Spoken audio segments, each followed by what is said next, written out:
seguimos en Terremotos, Volcanes y otros monstruos con Víctor Orellana, que su currículum habla mucho acerca no solo de la parte que tiene que ver con la respuesta y la reconstrucción después de un gran terremoto, por ejemplo, sino que también con la memoria. Y Víctor en particular ha estado trabajando con mucha gente a través de sus fundaciones, en particular la Fundación Proyecta Memoria, la Fundación Alto Río, y una de las cosas de las que estuvo trabajando tiene que ver con recordar el terremoto de 1730. 1730, por si alguien no se lo sabe, es el último gran terremoto de la zona central de Chile, un terremoto que generó un tsunami bastante potente y que más encima de estos tsunamis que les mandamos los japoneses, entonces ahí también terminamos destruyendo a los japoneses de alguna manera. Bien, el año pasado en efecto se cumplió otro aniversario como más cerrado de eso. Y yo tengo entendido, Víctor, que ustedes llevaron a cabo una actividad con la gente de Sigiden y más personas, de cómo podíamos recordar el terremoto de 1730, entendiendo de que una buena parte de la tensión que se ha acumulado viene desde ese momento y que no se ha alcanzado a liberar, y por tanto hoy día estamos frente a un personaje, a un gran terremoto que se podría dar en la zona central. Así que me gustaría que nos contaran un poquito de eso. Sí, mira, lo interesante acá es que se conjuga, bueno, un descubrimiento, digamos, científico que este 1730, que hasta hace poco tiempo tampoco estaba muy a la vista, ¿cierto? Ahí Sí, toda la experiencia de la investigación de Cisterna, ¿cierto? Matías Carvajal, la gente de sí. Valparaíso, ¿cierto? De Ciclo, que descubrieron, digamos, este terremoto a partir de toda la investigación que hace, por ejemplo, a partir de crónica, ¿cierto? Crónica histórica, paleosismología, mezclan Mm, todo eso, ¿cierto? Y aparece este gigante que de hecho no estaba suficientemente, no sé si validado, pero en el fondo a la vista en términos de los instrumentos oficiales. Por ejemplo, la carta de Ochoa,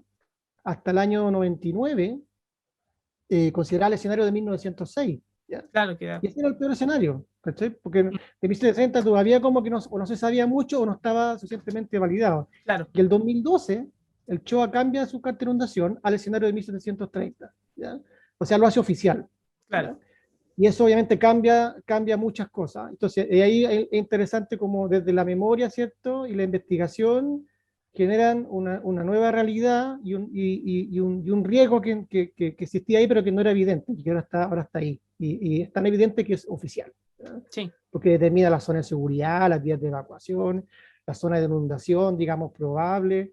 Y ahí, claro, cuando aparece esto, en el fondo, nosotros desde Proyecta Memoria, que estamos trabajando desde después del 27F en actividades de conmemoración, justamente con la idea de combinar lo que es la evidencia científica e histórica y llevarla a la comunidad de una manera, digamos, directa, sencilla, para generar sensibilización, ¿cierto? Y preparación. Entonces nos apoyamos mucho con la investigación, y en este caso con Sigiden, con el cual nos asociamos para hacer esta conmemoración del 2019, que al principio la idea era hacerla, bueno, en Viña, Valparaíso, ¿ya? Nos acercamos a los municipios, ¿cierto? A conversar un poco, plantearle este tema que queríamos hacer. Con la Seremia de Educación también nos fue súper bien. De hecho, nos fue bien porque nos permitió hacer charlas en colegio de toda la zona, digamos, de Valparaíso y Viña. Se hicieron varias charlas simultáneas con la educación básica. Fue súper bueno eso, muy bonito. Pero a la hora de hacer como una actividad más pública, como que solamente tuvimos más apoyo de la Municipalidad de Valparaíso, que dijo ya, ok. De hecho, lo hicimos ahí en la iglesia de la Matriz. Pero en claro. Viña como que tuvieron más reticencia. ¿Verdad? Que no pudimos llegar a acuerdo en términos de poder hacer esto un poco público. De hecho, ¿Y nosotros habíamos hecho unos qué es afiches. lo que no les gustaba a los de Viña? No sé, yo creo que al final a lo mejor no le gustó mucho el afiche porque mostrábamos el afiche de la Avenida Perú ¿Ya? actual y poníamos la altura, digamos, de la ola de Ah, 1730, y como que no les gustó, a lo mejor la imagen les parecía como muy terrible. O sea, ver pero, todo el casino inundado es como fuerte, pero no, en claro, realidad esa es la ¿cómo altura cómo vaya a oficial. generar? O sea, el punto es que para 1730, para ese tsunami, tampoco tenía un casino ni nada del estilo. O sea, ¿cómo Pero un tú navegante, no sé. tienes que generar algo visual para que alguien lo pueda entender? Exacto. De hecho, pensábamos poner como en las luminarias de Avenida Perú una línea a los 8 metros, que es la ¿Ya? altura ahí del mapa de Choa, de la carta de Ujú. Choa. Y no, encontraron que era un poco subversivo. Entonces, al final, no tuvimos más tiempo de seguir como persuadiendo, y nos enfocamos en Valparaíso. Estuvimos en La Matriz, que de hecho la Matriz es un punto importante porque dentro de las crónicas del terremoto de 1730 aparece en el fondo como un punto que fue alcanzado por el agua. claro. Entonces, de ese punto y de otros más, se tomaron los investigadores para recrear el tsunami, recrear el terremoto y definir una magnitud, digamos, potencial que fue 9.2. Ujú. Sobre eso se desarrolla todo un conocimiento nuevo, en el fondo. Se descubre, el loco es eso, que se descubre, digamos, una cosa que siempre estuvo ahí, que no había poco registro, pero a la medida que se van juntando partes, incluso lo que decías tú de Japón, pues, o sea, muchas investigaciones que ha hecho, por ejemplo, Marco Cisterna, de terremotos de antes del año 1000, o por ahí, digamos, lo ha hecho en base a crónicas de Japón, Ujú. que hablan de tsunamis que llegan sin terremoto. Claro. Entonces, de esa manera como que él va asociando que si hubo un tsunami que llegó a Japón sin terremoto, lo más probable es que haya venido de Chile. Entonces ahí empieza como a dar cabo. Es bonito eso, Sí, porque hay cierta direccionalidad, entiendo yo, ¿cierto? Entonces, exactamente, como sí, es que hay verdad. una posibilidad de que si llegó, lo más Era probable es de que se lo Chile. hayamos dado Ujú. nosotros, antes de Chile, en el fondo. Sí, Entonces, de hecho hay un tema que alguna vez Raúl Madariaga, uno de los sismólogos más top de Chile, me contó que era eh, que claro, pues uno estudiando los de Japón, uno se encuentra que está el registro de la ola que llegó después del terremoto 1960, que es muy grande, y si uno va varios años atrás, uno se encuentra por ahí por el 1700 y algo, con una ola tan grande como del terremoto del 60, llegando ahí, y ahí que empezaban a cruzar con que esto, oye, esto apunta a 1730 como un personaje exacto. muy duro. Seguro, claro, y está ahí todavía, y claro, y ahora que está Viña, y ahora que está Valparaíso, y que está San Antonio, en el fondo, sobre eso, en el fondo, bueno, el terremoto cuando vuelva, no tiene idea de lo que está hoy día en el borde costero, y ahí, claro, el tema de, bueno, esta actividad de conmemoración que hicimos, la hicimos también con ONEMI, con los colegios, con la municipalidad, fue el show, hicieron una feria científica, súper bonito. Mm. Marco Sistema hizo una charla ahí en la matriz, unas fotos preciosas ahí con él ahí detrás de la matriz, en el fondo. Y después hicimos un seminario de cierre en que Sigidel lanzó un policy paper de evacuación vertical, Claro. bien interesante porque ahí es un tema que tenemos que tocar, la evacuación vertical. Y ahí estaba, me acuerdo, la encargada de reconstrucción del MIMBU, estaba su director de ONEMI, se trataba Cristóbal, Bernardita, y ahí se armó toda una idea de generar como una mesa para empezar a ver este tema, y ahí los Ujú. tomadores de decisiones, en el fondo. Claro. Pero pasa que al final no pasó mucho con eso. Entonces ahí hay un tema también lo que hablamos, o sea, como toda la presión que hace la ciencia, digamos, la investigación, la comunidad, la ONG, incluso los gobiernos locales, si no encuentra cauces, en el fondo, la verdad que no tiene mucho por dónde avanzar. Y yo creo Claro. que ahí es importante esa cadena, y cuando uno de esos eslabones no funciona, estamos mal, pues vamos a afectar, digamos, a alguien en el futuro. Entonces yo creo que es importante que todos en su nivel de responsabilidad vayan tomando esto, sobre todo por el nivel de gravedad que puede tener lo que hablábamos en el caso de Viña del Mar. Claro, porque Viña del Mar al final, las simulaciones lo que te muestran es que tú tienes más o menos como 20, entre 20 minutos, 25 minutos desde que ocurre el terremoto hasta que llega una primera ola. Quizás la primera ola del tsunami no es la más fuerte, no siempre lo es, pero aún así tiene la primera entrada de agua. Sin embargo, si tomamos en cuenta cuáles son los puntos de evacuación y tú pones a la gente a caminar, bueno, tú lo hiciste. Mm. Hay muchos puntos de Viña que no alcanzan a llegar al punto de evacuación. Sí, hay zonas, bueno, hay vulnerabilidad asociada a varios aspectos. Mm. Incluso también, por ejemplo, yo he hecho estudios ahí en unos diplomados que he hecho, por ejemplo, medir por ejemplo, la edad de la población que está expuesta al riesgo. En Viña Claro. del Mar hay mucha población de tercera edad, y obviamente ellos van a haber dificultado mucho más una evacuación horizontal, ¿ya? Incluso hay un tema en que la intuición también va a jugar malas pasadas, porque, por ejemplo, si uno está en la zona del casino, que según el mapa de Ochoa es la zona donde había mayor inundación, Ujú. el cerro más cercano, por así decirlo, el que está al frente, pues, Cerro Claro. Castillo, Sí, ¿cierto? Cerro Castillo, de ahí para allá. Entonces uno tendería a decir, bueno, si yo cruzo el estero, llego, claro, pero pero el han de plano cruzar de el puente. evacuación, claro, el plano de evacuación sugiere no cruzar el puente, ¿no? Te dice, no vayas para allá donde tu intuición te dice que vayas, sino que anda más allá a 35 minutos hacia Sausalito, Ujú. Sí, Fortín.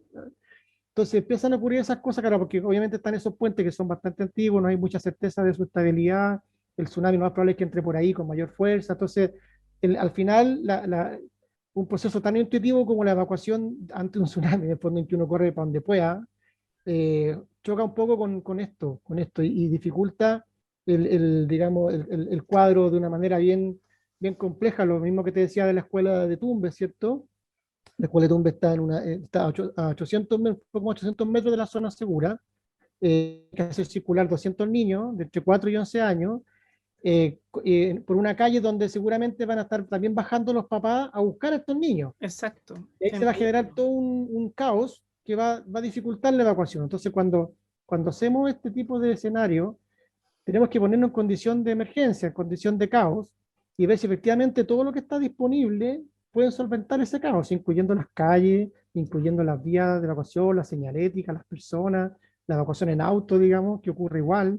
Entonces, frente a eso, a veces es mejor plantear ciertas alternativas, ¿cierto? En el caso de estas escuelas, ¿cierto? Localizarlas en lugares más seguros. De hecho, no sé, por Japón, cuando hay una evacuación de tsunami, la gente va al colegio porque sabe que el colegio está en zona Está en un lugar segura. seguro, claro que sí. Que Claro, tiene todo aquí sentido al del mundo. revés, aquí la gente va a tener que salir del colegio. ¿No?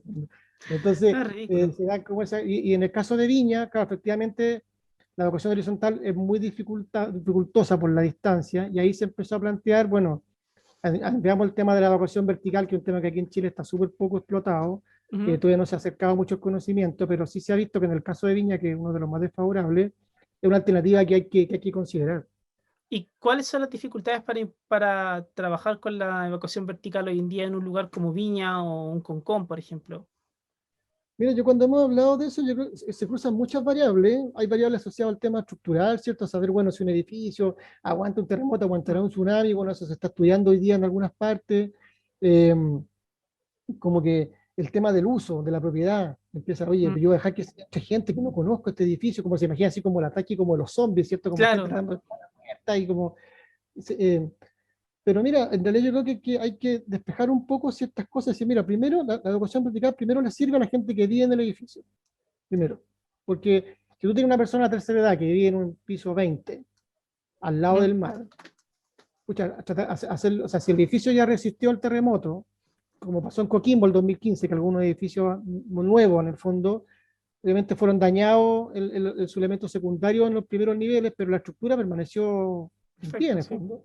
Entonces, hacer bajar una persona desde un piso 20 por la escalera, para que de ahí camine 30 minutos más, ya obviamente no la terminó de No contar. Entonces, alcanzáis, no alcanzáis. hay que ir resolviendo esto poco a poco, no imaginarse, digamos, un escenario tan caótico al principio, incluso también pensar que pueden ser varios edificios de una zona más grande, no necesariamente la primera línea, sino que si tú tienes a la primera cuadra, luego a la segunda cuadra, va de alguna forma como sacándole presión, digamos, a la malla de evacuación, y puede ir teniendo una operación mejor de lo que son los evacuados, pero hay temas de quién se hace cargo. Hasta hace poco se estaba discutiendo la ley de copropiedad horizontal, y era el momento. Yo tuve unas conversaciones con gente del MIMBU, dice, bueno, pero es que este es el momento, porque estamos en un tema de propiedad, de repente definir para que para algunos edificios privados pueden tener una función Exacto, pública en algún elemento, es un tema de ley.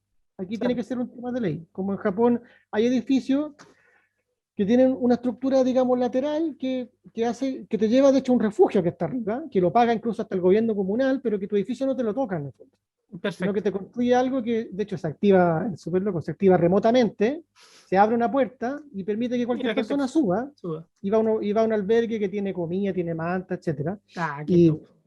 y eso, claro, hace que cuando uno empieza a ver esos como súper ideales, a veces como que lo ve tan lejos que le parece imposible. Entonces yo creo que hay que ir poco a poco, en el fondo como viendo, resolviendo los problemitas de a uno, aspirando a un estándar, digamos, súper ideal, Claro. pero yo creo que eso se puede avanzar poco a poco si se toma una decisión, digamos. Claro, y tomando en cuenta también la idiosincrasia y como el entorno donde estás, o sea, no puedes pretender de que vas hacia Japón si no tienes los medios para hacerlo, pero por ejemplo tampoco, también hay cosas que podemos saber hacer, o sea, siempre me acuerdo de lo que planteaba un volcanólogo muy famoso que vio la erupción del Pinatubo, que decía que eh, uno no se quiere poner en el peor escenario, pero los peores escenarios ocurren, entonces Sí, eh, es importante pensar en eso, pensar en cómo hemos andado antes, qué vamos a hacer en el futuro.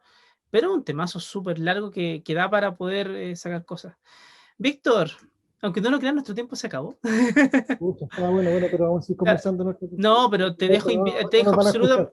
te dejo absolutamente invitado para otra edición de este programa, porque Ok. quedamos con muchos temas en el tintero y tengo muchas preguntas más y seguramente los auditores también van a tener muchas preguntas.